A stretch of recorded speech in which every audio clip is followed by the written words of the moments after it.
जय गुरुदेव। सतगुरु जय गुरुदेव जी, मोह बल एक तुम्हार, तुम बिन हित अपना नहीं, तन मन धन संसार।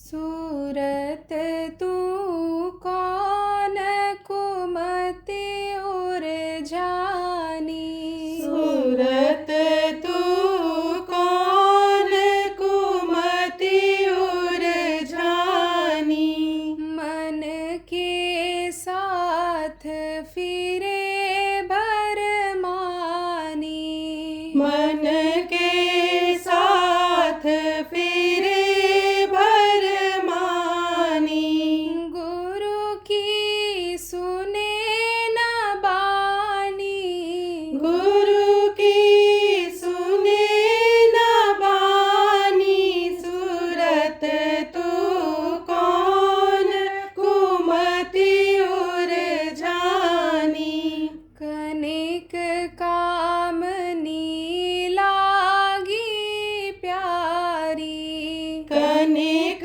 कामनी लागी प्यारी, रैन दिवस इन संग लिपटानी, रैन दिवस इन संग लिपटानी, सूरत तू कौन कुमति उरझानी, मोह जाल यह काल बिछाया, मोह जाल यह काल बिछाया, दाना डाला जीव फसानी, दाना डाला जीव फसानी, सूरत तू कौन कुमति उरझानी, तू अनजान पड़ी लालच में, तू अनजान पड़ी लालच में, बहुत होए तेरी हानि, बहुत होए तेरी हानि, सूरत तू कौन कुमति उरझानी, मैं समझाए कहूँ अब तो से, मैं समझाए कहूँ अब तो से, गुरु बिन कौन बचानी, गुरु बिन कौन बचानी, सूरत तू कौन कुमति उरझानी, गुरु से प्रीत करो जग जारो, गुरु से प्रीत करो जग जारो, तन मन दशा भुलानी, तन मन दशा भुलानी, सूरत तू कौन कुमति उरझानी, नाम रसायन गुरु से पाओ, नाम रसायन गुरु से पाओ, छूटे सब हैरानी, छूटे सब हैरानी, सूरत तू कौन कुमति उरझानी, फिर तू चढ़े गगन के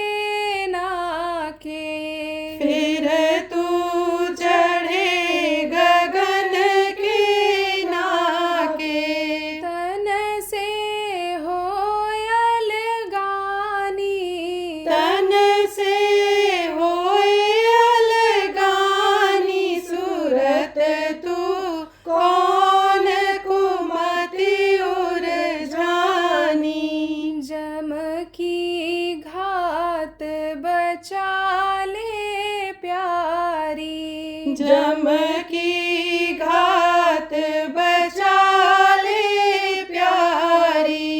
जय गुरुदेव स्वामी कहत बखानी। जय गुरुदेव स्वामी कहत बखानी। सूरत तू कौन कुमति उरझानी।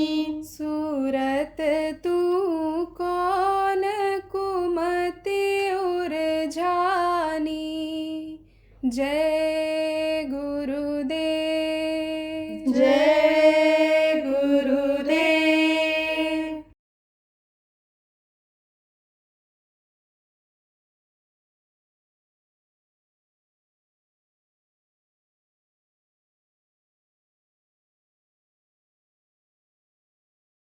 तो इस मुक्ति दिवस का भी एक इतिहास है।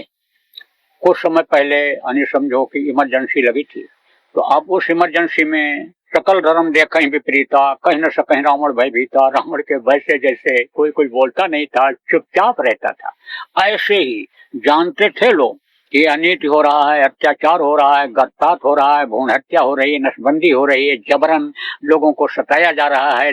जो चाहते हैं ये वही करते हैं, जो इनके नुमाइंदे हैं वही करते हैं, लेकिन चुप थे। क्योंकि कानून ऐसा है कि इमरजेंसी में कोई कुछ बोल नहीं सकता, कर नहीं सकता है। समझो एक तरह से प्रजातांत्रिक प्रणाली ही खत्म हो जाती है। तो उस समय पर बहुत अत्याचार किया।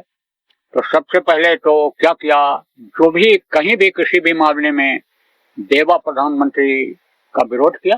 बेवा किसको कहते हैं, जिसका पति मर जाता है। आप समझो कि वो प्रधानमंत्री थी जिसके 2 लड़के थे और वो तीनों की मौत एक तरह से हुई थी। कहते हैं ना चिथड़े उड़ जाते हैं।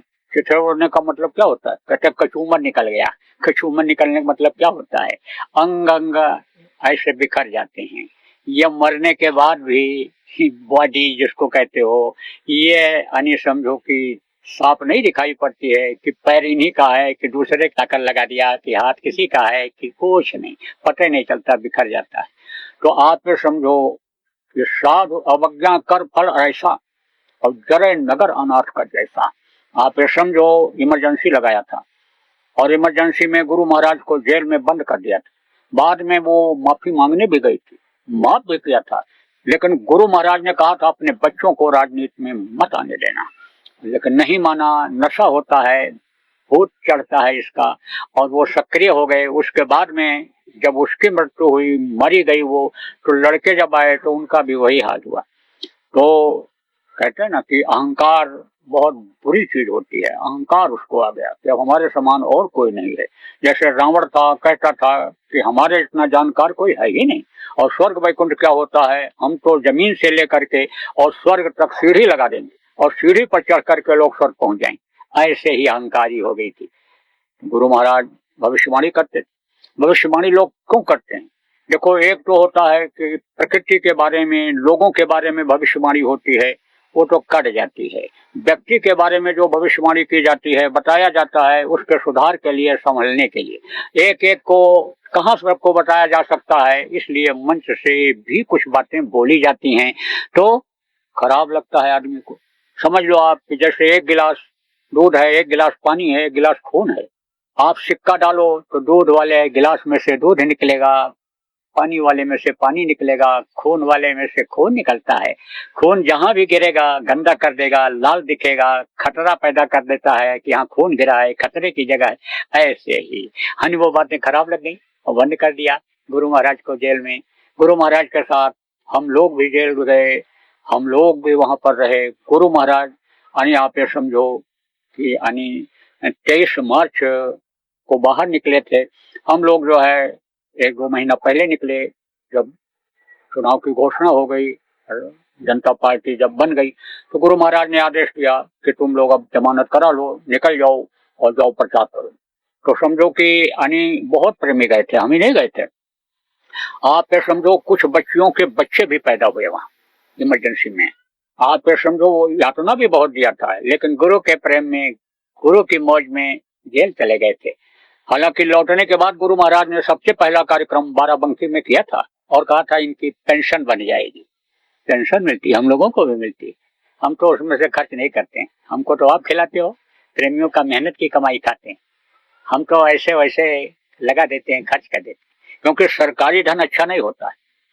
टैक्स का पैसा आता है, कैसा टैक्स? बकरा काटने का, भैंसा काटने का, गऊ काटने का, बैल काटने का, यानी टैक्स आता है इनके पास, सरकार के पास। तो ये उसको खर्च करते हैं, उसको खर्च करते हैं। जो शराब की दुकानों से टैक्स आता है उसको खर्च करते हैं।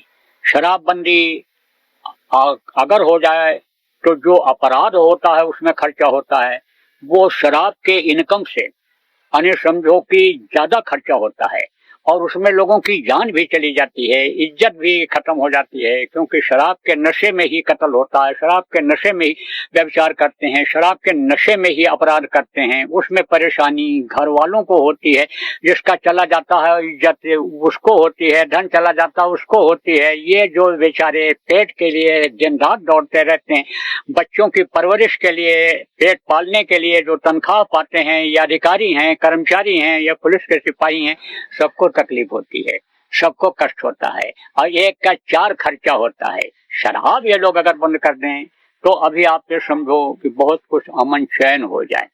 अब उसमें कोई आया तो कहा अब नई दुकान नहीं खुलेगी, और सरकार बदल गई और दूसरी सरकार आई, उसने कहा सारी आमदनी तो शराब से ही है, शराब की दुकानें घर घर खोल दो, शराब को तवज्जो दे दो, बढ़ावा दे दो। तो शराब पी करके कहते हो कि ये अनाज का है, कहते हो ये फल फूल का है, इसमें दोष नहीं है, लेकिन पी करके जो अपराध करता है, जो मारपीट करता है, जो दिल दुखाता है, उससे तो पाप लगता है। तो वो जो टैक्स का है, एक तरह से कहा जाए तो पाप का धन होता है, पाप का धन नहीं खाना चाहिए। इसलिए आपको ये बात बता दे रहा हूँ कि आप बहुत से लोग लालच करते हो, उस मालिक को भूल गए जो पैदा होने के पहले माँ के स्तन में दूध भर देता है, उसको भूल करके कहते हो ये हमको दिला देंगे, ये हमको सरकारी अनुदान दिला देंगे, ये हमको छूट दिला देंगे, ये हमारा हमको घर बनवा देंगे, ये वो कर देंगे, लेकिन वो अच्छा पैसा नहीं होता है। इसलिए मांगना ही है तो उससे मांगो जो सबको देता है, जिससे देने वाला भी इस समय मांगता है, उसी से मांगो, गुरु से मांगो, वो आपको देंगे प्रेमियों। तो मैं तो खर्चा नहीं करता हूँ, मैं तो इधर उधर ऐसे ही जनहित के काम में लगा देता हूँ, मिलता हमको भी है। तो गुरु महाराज 21 महीने बड़ी यातना झेल करके, बेड़ी पहन करके, हथकड़ी पहन करके और अपमान सह करके आप ये समझो कि जेल से बाहर निकले थे। तब से प्रेमी 23 मार्च को मुक्ति दिवस मनाते हैं। 8 दिन तक झंडा लगा रहता है, जो फहरा देते हैं 8 दिन तक झंडा लगा रहता है, उसको उतार देते हैं। आज उतार दिया होगा लोगों ने, नहीं उतरा होगा तो कहाँ उतार देना प्रेमियों आप लोग। तो ये करते हैं, कुछ लोग लगातार कुछ दिन तक करते रहते हैं, बाद में समापन करते हैं, वो तो अपनी इच्छा अनुसार है। तो आज उसका समापन था मुक्ति दिवस का, यहाँ होता रहा। तो आपने हमको बुलाया, आपने कार्यक्रम आयोजित किया, तो हम समझो कि गुरु के कहने का मौका पाए। हम आपके आभारी हैं, व्यवस्थापक के, प्रचारकों के, जो लोग आसपास के लोग जो सहयोग किए, अधिकारी कर्मचारी, प्रबुद्ध नागरिक जो इसमें मदद किए, हम सबके आभारी हैं। और ये भजन ध्यान सुमिरन बराबर करते रहना, और ध्यान भजन का कार्यक्रम, साप्ताहिक सत्संग का कार्यक्रम, ये जो बराबर आपका चलता है, प्रचार प्रसार या जो भी जनहित का काम, रोटी बांटते हो, नमकीन बांटते हो, जो भी समय आता है, कपड़ा बांटते हो, जर्सी बांटते हो, कंबल बांटते हो, ये जनहित का काम करते रहना। इससे आपको बरकत मिलेगी, इससे लक्ष्मी खुश होकर के आपके पास आएंगी, धन की कमी इससे नहीं रहेगी। तो लोक बनाना किसको कहते हैं? कहते हो ना कि अच्छा खाते हैं, या अच्छा पहनते हैं, अच्छे मकान में रहते हैं, अच्छे गाड़ी घोड़ा पर चलते हैं, इनकी पत्नी पतिव्रता है, पुत्र आज्ञाकारी है, बड़ा इनका सम्मान है, इज्जत है, लोग इनको प्रणाम सलाम करते रहते हैं, इनका लोक बना हुआ है। लोक बनाना इसको कहते हैं। और परलोक बनाना किसको कहते हैं? देखो जहां पर आप रहते हो यह है मृत्यु लोक। ये इस धरती का ये विधान ही है कि जो पेड़ फलता है वो झड़ता है, जो आग जलती है वो बुझती है, जो पैदा होता है वो मरता है। यही कारण है। देखो एक से एक राजा महाराजा हुए, शेष साहूकार हुए, पंडित मुल्ला पुजारी हुए, जोशी विद्वान हुए, राम जैसे भगवान हुए, कृष्ण जैसे भगवान हुए, कबीर गोस्वामी पलटू नानक जैसे यानी समझ लो कि महात्मा हुए, भगत सिंह, चंद्रशेखर, अशफाकुल्ला खान, राजेंद्र लहरी, सुभाष जैसे देशभक्त हुए। इसी धरती पर हुए, इसी मृतलोक में हुए, लेकिन मनुष्य शरीर होने के नाते इनको सबको ये खाली करना पड़ा शरीर, क्योंकि किराए के मकान की तरह से है। जिसको आप अपना समझते हो आपका है, यह आपका नहीं है। जब वो चाहेगा इसको खाली करा लेगा। अभी तो आप अपने मौत को भूले हुए हो, लेकिन मौत तो समझ लो पीछा कर रही है। और इस वक्त पर कलयुग में आदमी घर से बाहर निकले, इसकी कोई गारंटी नहीं है कि 2 घंटे के बाद ठीक ठाक अपने घर में वापस आ जाएगा। तो अन्य मौत समझ लो कि सबकी आनी है। यह दुनिया, यह संसार, यह मृतलोक सबको छोड़ना है। और इस शरीर के लिए जो काम इंसान आदमी कर रहा है, यानी वो समझ लो अपना काम है ही नहीं। कहते तो हैं मेरा मकान बन रहा है, मेरी जमीन है, मेरी दुकान है, ये मेरा रुपया पैसा है, लेकिन सोचो कि प्राण निकलने के बाद ये आपका रहेगा। हरे घर मकान से तो प्राण निकलने से थोड़ा पहले ही बाहर निकाल देते हैं। ऐसे पैर पर हाथ रखते हैं, कहते अरे भाई पैर तो ठंडा हो गया, और हाथ पे हाथ रखते ही कहते अब क्यों घर में लेटाए हो, जल्दी करो बाहर निकालो। बस निकाल करके उत्तर सिर करके जैसे लेटाते हैं, तैसे ये शरीर के जो सेल हैं जो शरीर को चलाते हैं वो खत्म हो जाते हैं, ताकत खत्म हो जाती है। जैसे बैटरी जब खत्म हो जाती है तो खिलौना का चलना बंद हो जाता है। हाँ, तो ये मिट्टी का खिलौना है ना, यानी समझ लो कांच की तो भी कीमत है और मिट्टी की इसकी कोई कीमत नहीं। कांच टूट जाता है, उसके टुकड़े को इकट्ठा करके और कहीं ना कहीं लगा देते हैं दीवार में, इधर उधर कहीं, लेकिन मानुष के चाम कोई काम नहीं आयो है। यानी इसको समझ लो गिद्ध और कौवा भी यानी समझ लो कि यानी जब सड़ जाता है तो जल्दी नहीं खाते हैं, इसमें इतनी बदबू आती है। इसको लोग मिट्टी कहने लगते हैं, कहते जल्दी करो, जल्दी जल्दी करो, नहीं मिट्टी खराब हो जाएगी। अभी इस समय किसी के शरीर के ऊपर हाथ रख करके कहो कि तुम्हारा मिट्टी है, तो कहेगा ना लायक कहीं की, मिट्टी बता रहा है। ये हीरा जैसी काया, ये देव डोलक शरीर, और इसको मिट्टी बता रहा है। दिखाई नहीं पड़ता इसको, मोतिया बेंद हो गया आंख में, बताओ मिट्टी बता रहा है। लेकिन प्राण निकलने के बाद इस शरीर को लोग मिट्टी ही कहते हैं। चाहे जिसका शरीर हो, गरीब का हो, अमीर का हो, करोड़पति लखपति का हो, पीएम सीएम डीएम का, किसी का भी शरीर हो, सबके शरीर को लोग मिट्टी ही कहते हैं। तो अब आप ये समझो कि ये जितनी भी चीजें हैं, आने समझ लो आदमी अपना समझ रहा है, और इस शरीर के लिए जो कुछ कर रहा है ये तो पराया है, दूसरों का काम कर रहा है, दूसरों के लिए कर रहा है। तो इस धरती का ये विधान ही है कि ये जितनी भी चीजें इकट्ठा कर रहे हैं ये अपनी है नहीं, ये सब छूट जाएंगी, और ये शरीर भी छूट जाएगा। यह मृतलोक है, यहाँ कोई रह नहीं सकता है। इसके ऊपर भी लोक है, इसके ऊपर सूर्य लोक, चंद्र लोक, स्वर्ग लोक, वैकुंठ लोक, ब्रह्म लोक, पार ब्रह्म लोक, काल लोक, महाकाल लोक, सतलोक, अलख लोक, अगम लोक, अनामी लोक, बहुत से लोक हैं। अब उनको आपने देखा नहीं तो आपको क्या पता कि वो लोक हैं।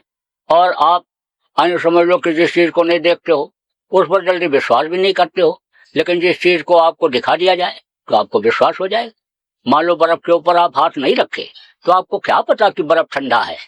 आग के करीब न जाओ तो गर्मी का कैसे पता चलेगा। ऐसे ही लेकिन सुनते होगे कि स्वर्ग है और वैकुंठ है, तो ज्यादातर स्वर्ग और वैकुंठ की ही बात लोग करते हैं। आम प्रचलन में स्वर्ग ही वैकुंठ है, आने समझ लो। इसीलिए तो लोग कहते हैं जब कोई घर में मर जाता है कि पिताजी का स्वर्गवास हो गया, दादाजी का स्वर्गवास हो गया, चाचा जी का स्वर्गवास हो गया, चाची का स्वर्गवास हो गया, सब स्वर्गवास ही करते हैं। अब उनके समझ में नर्क नहीं है, वो तो ये समझते नहीं कि नर्क भी है, लेकिन नर्क भी है।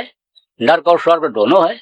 बुरा करने वाले को नर्क में जाना पड़ता है, अच्छा करने वाला स्वर्ग और वैकुंठ में जाता है। लेकिन नर्क जाने के लिए कोई कुछ कहता है किसी को? सब स्वर्गवास। मालूम पड़ता है कि जैसे नर्क बंद हो गया, क्योंकि नर्क न देखा न स्वर्ग देखा, और न पता चलता है कि दादाजी कहाँ गए। दादाजी तो कुत्ता बन करके आए, चारपाई के नीचे बैठे हुए हैं, लेकिन दादाजी के बारे में क्या पता कि कहाँ गए क्या।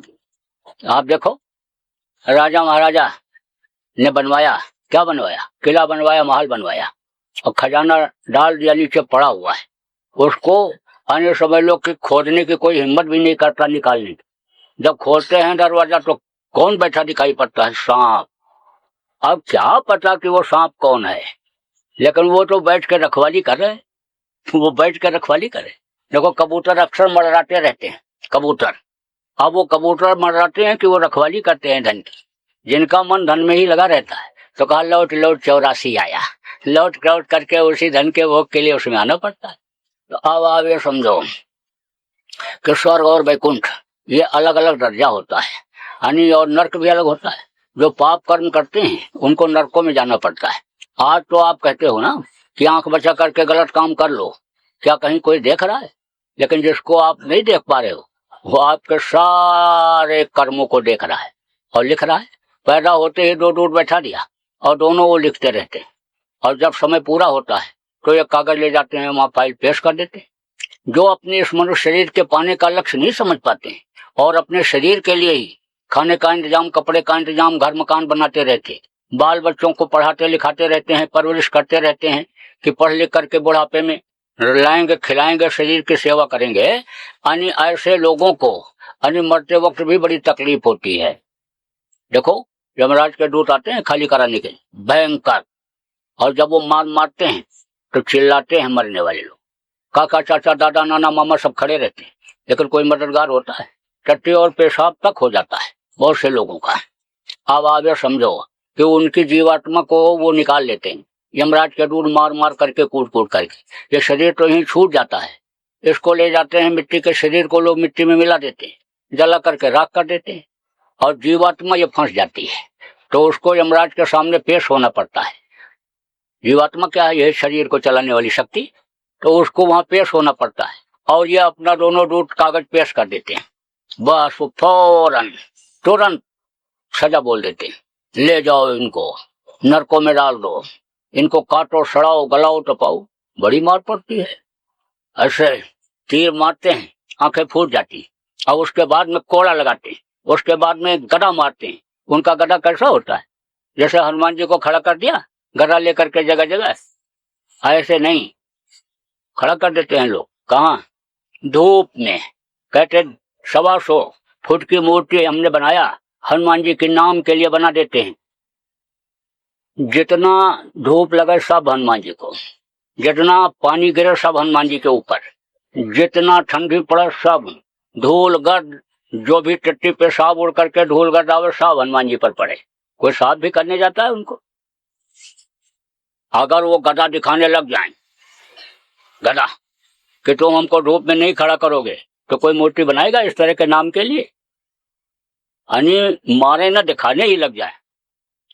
अब तो बस यही सोच बन गई लोगों की कि जगह जगह मंदिर बना दो, नाम हो जाएगा, और मंदिर के सामने जाते फूल पत्ती प्रसाद चढ़ा करके और कहते हमारा मुक्ति मोक्ष हो जाएगा। कैसे मुक्ति मोक्ष हो जाएगा? कर्म प्रदान विश्व रच रखा, और जो जस कीन सो तस फल चाखा, कर्मों की सजा सबको मिलती है। अब मंदिर के देवता अगर बोलने लग जाएं कि तुम मेरे सामने मांस खा के नहीं आओगे, मछली खा के नहीं आओगे, चोरी व्यभिचार करके नहीं आओगे, और आओगे तो यानी ये जो त्रिशूल हाथ में है इसी से मारूंगा, है, तो बहुत से लोग मूर्ति बनाना, मूर्ति की पूजा करना, मंदिरों में जाना ही बंद कर देंगे। वो तो ऐसे ही देवता को चाहते हैं कि जो ना बोले ना डोले। अब मूर्ति बनाने वाले कौन होते हैं? जो कभी दर्शन नहीं किया, उनका देखा भी नहीं, दो बात भी नहीं किया, पत्थर काट करके बना देते हैं। अब समझ लो कि तौर तरीका सब बदलता जा रहा है। पहले का तौर तरीका अलग था, अब तौर तरीका अलग होता जा रहा है। देखो पहले कोई नंगा घूमता था तो कहते थे इनके पास कपड़ा नहीं है। अब जो नंगे चलते ना यहाँ तक लेकर पहन करके और बनियाइन, उनको लोग बड़ा आदमी कहते हैं। पैसा होता गया तो औरतें नंगी होती गई, यहाँ तक पहनती थी, यहाँ तक। अब तो बस खाली ऐसे डाल देती हैं, इसे इतना, और बस ऐसे नीचे का। आप अगर एयरपोर्ट पर चले जाओ, एयरपोर्ट किसको कहते हैं? हवाई अड्डा। हवाई अड्डे पर चले जाओ तो एक बार देखोगे तो ऐसे सिर नीचे कर लोगे कि जैसे कोई नंगी औरत को देख नहीं पाता है ना जल्दी, अचानक जब सामने आ जाती है। चाहे पुरुष नंगा आ जाए तो औरत नहीं देख पाती, औरत नंगी आ जाए तो आदमी नहीं देख पाता है, ऐसे इधर मुंह कर लेता है। आप एक बार शर्मा जाओगे उनको देख के, लेकिन उनका फैशन है वही, पैसा हो गया तो नंगे होते चले गए। इसी तरह से अन्य समझ लो कि जो मूर्तियां बनाई गई, उन मूर्तियों का कपड़ा देखो, आज की तरह से ही पहनाने लग गए कि देखने में सुंदर लगेगी मूर्ति। अब मैं आलोचना नहीं करता हूँ, मूर्ति की आलोचना नहीं करता हूँ, मैं तो सबका सम्मान करता हूँ, और देवी को जानता भी हूँ, देवताओं को भी जानता हूँ, और महापुरुष जो आए उनको भी जानता हूँ, और वो जो काम किया, उन्होंने जो आचरण किया, उसका भी मैं पालन पूरा करने की कोशिश करता हूँ, पालन कराने की कोशिश करता हूँ। तो मैं आलोचना नहीं करता हूँ, लेकिन आपको ये मैं बात सब बता दे रहा हूँ। तो अब आप ये समझो कि बड़ी मार पड़ती है नरकों में बहुत।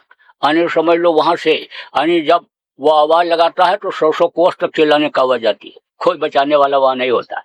यहाँ कोई मुकदमे में फंस जाता है, बढ़िया वकील रख लेता है और जज से सिफारिश लगा देता है और सेटिंग कर लेता है, छूट करके चला आता है। लेकिन वहां कोई मिलता ही नहीं है।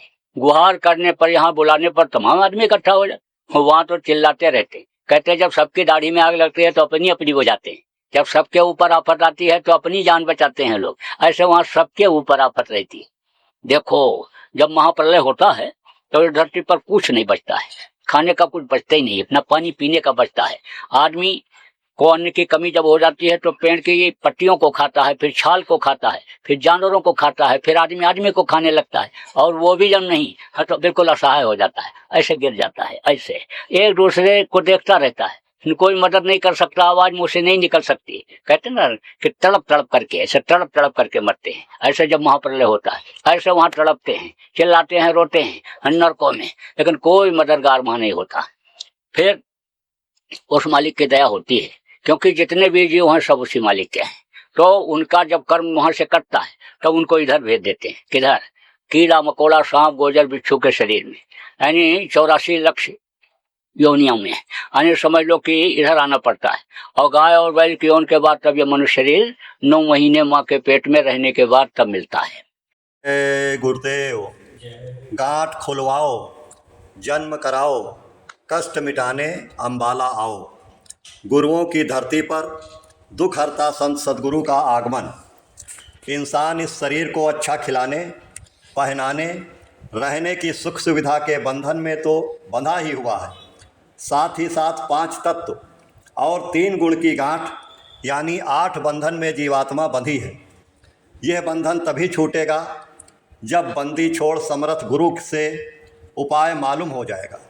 गांठ कैसे खुलेगी, जीव बंधन मुक्त कैसे होगा, आगे आने वाली आपदा बीमारी से बचने का उपाय बताने के लिए बंदी छोड़ वक्त गुरु बाबा उमाकांत जी महाराज अपने मुख्य आश्रम उज्जैन से जन्माष्टमी पर अम्बाला पधार रहे हैं।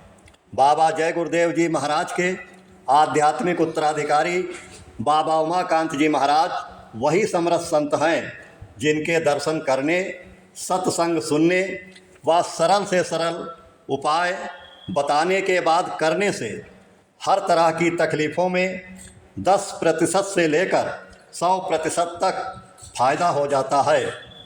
अतः हर जाति मजहब के मानने वालों से यह गुजारिश है कि कार्यक्रम में समय से आकर अवसर का लाभ प्राप्त कर लें। विदित हो कि यह निःशुल्क व अराजनैतिक कार्यक्रम है। जन्माष्टमी के अवसर पर सत्संग व नामदान वक्त गुरु बाबा उमाकांत जी महाराज द्वारा दिनांक 16 अगस्त 2025 प्रातः 6 बजे से भजन एवं सत्संग, सायं 5 बजे से सत्संग एवं नामदान, 17 अगस्त 2025 प्रातः 6 बजे से ध्यान भजन एवं सत्संग। सत्संग स्थल नई अनाज मंडी मोहड़ा अम्बाला दिल्ली हाईवे पर अम्बाला कैंट हरियाणा। स्थानीय संपर्क नंबर 8930308205 व 9339998700 व 8950792506 व 8950268054 व 9253309996। जय गुरुदेव।